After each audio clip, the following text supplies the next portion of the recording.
बुलढाणा लोकसभेमध्ये अपक्षांनी देखील चांगलीच रंगत वाढवली आहे। काल रविकांत तुपकर यांनी आपला अपक्ष उमेदवारी अर्ज भरला होता आणि आज पुन्हा एकदा वन बुलढाणा मिशनचे संदीप शेळके यांनी देखील अपक्ष उमेदवारी जी आहे ते बुलढाणा लोकसभेसाठी या ठिकाणी दाखल केली। आपण त्याची जाणून घेऊया। आता काय नेमकं विजन आहे बुलढाणा लोकसभेसाठी? गेल्या 3 टर्म पासून प्रतापराव जाधव निवडून जात आहेत। शिवसेना फुटली खरी, मात्र यावेळेस आव्हान मोठं असेल।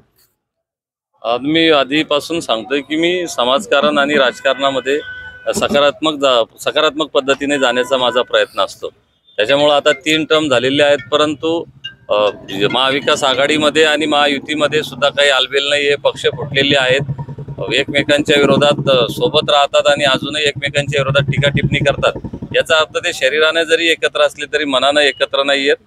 त्याच्यामुळं अपक्ष म्हणून जात असताना आणि विकासाचे मुद्दे घेऊन जात असताना जनतेचं मला समर्थन आहे। त्याचा मला आशावाद आहे की मी निश्चितपणे विजयी होईल। प्रस्थापितांकडून कुठेतरी मतदारांना गेल्या काही काळामध्ये गृहीत धरला गेलेला आहे का? सगळ्यात मोठं वाईट याचं वाटतं की जिल्ह्यामध्ये मतदारांना फसवल्याची भावना आहे की आम्ही सातत्यानं एका पक्षाला मतदान करत राहतो, विचारधारा म्हणून मतदान करत राहतो। हे नेते फुटतात, बरं फुटल्यानंतरही ते गद्दारी आणि निष्ठा या विषयावर बोलत राहतात। परंतु तुम्ही काय केलं 15 वर्षामध्ये, 30 वर्षामध्ये? कोणाला आमदारकी खासदारी मिळाली असेल, कोणाला जिल्हा परिषद अध्यक्षपद मिळालं असेल, त्या काळामध्ये तुम्ही काय केलं हे या लोकांनी आता सांगितलं पाहिजे।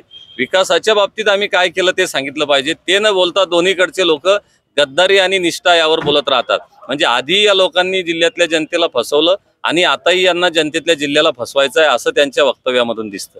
काय वाटतंय, शिवसेना फुटल्यानंतर जे नेते आहेत आता नाराजी व्यक्त करताना पाहायला मिळतात? आमदार संजय गायकवाड यांनी अर्ज भरला शिवसेनेकडून महायुतीत, महाविकास आघाडीत देखील माजी आमदार काँग्रेसचे हर्षवर्धन सपकाळ अर्ज भरण्याची तयारी करतात। काय वाटतं, सगळं आलबेल नाही असं दिसतंय? शरीरानं जरी एकत्र असले तरी मनानं हे कोणीच सोबत नाही आहेत। आपण बघाल की लोकसभेचे जिल्हा जे आहेत लोकसभा प्रमुख एका राष्ट्रीय पक्षाचे, तर ते युतीमध्ये असताना त्यांनी उमेदवारी अर्ज भरला। इकडं दादा आघाडीमध्ये असतानाही मैत्रपूर्ण लढतीची भाषा करतात।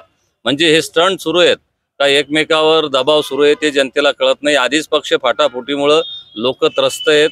लोकांच्या मूळ प्रश्नांना, शेतकऱ्यांच्या मालाला भाव मिळाला पाहिजे, युवकांना रोजगार मिळाला पाहिजे, यावर कुठलंही ठोस काम न करता हे लोक सत्तेमध्ये मशगूल आहेत आणि आता निवडणूक आल्यावर यांचे हेच धंदे सुरू आहेत। त्यामुळे मला असं वाटतं की जनता या प्रकाराला कंटाळलेली आहे की तुम्हाला तुमची सत्ता आणि तुमचे स्टंट लकलाप, आमच्या कामाचं बोला, हिताचं बोला असं जनतेला वाटतं। काय वाटतं, जनता तुमच्या आवाजाला ओ देईल?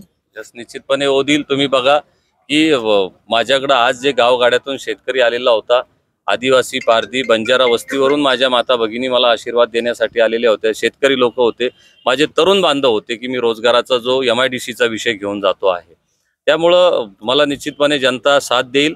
आणि जे पक्षांमध्ये आलबेल नाहीये, मी माझ्या कार्यक्रमामध्येही सांगितलं की काल इथं मंत्री महोदय आले आणि ते बोलले की सहयोगी पक्षाच्या लोकसभा प्रमुखाला की त्याला अवकाश दिसून येईल, जागा दिसून येईल। म्हणजे कशाचं काय? ते लोक एकमेकाचे काम करणार नाहीत। निश्चितपणे आमच्यासारख्या अपक्षांना आमच्या सकारात्मक कामासोबत या लोकांच्या फाटाफुटीचा सुद्धा फायदा होईल आणि माझा विजय निश्चित आहे हे मी या ठिकाणी सांगू शकतो। निश्चितच या ठिकाणी सत्ताधारी असतील किंवा महाविकास आघाडीतील घटक पक्षाचे यांच्यात जे काही ते आलबेल नाही आणि त्याचा कुठेतरी फायदा अपक्ष म्हणून त्यांना होईल असा विश्वास जो आहे संदीप शेळकेंनी आपल्याशी बोलताना व्यक्त केला आहे। प्रफुल्ल खंडारे, जय महाराष्ट्र न्यूज, बुलढाणा।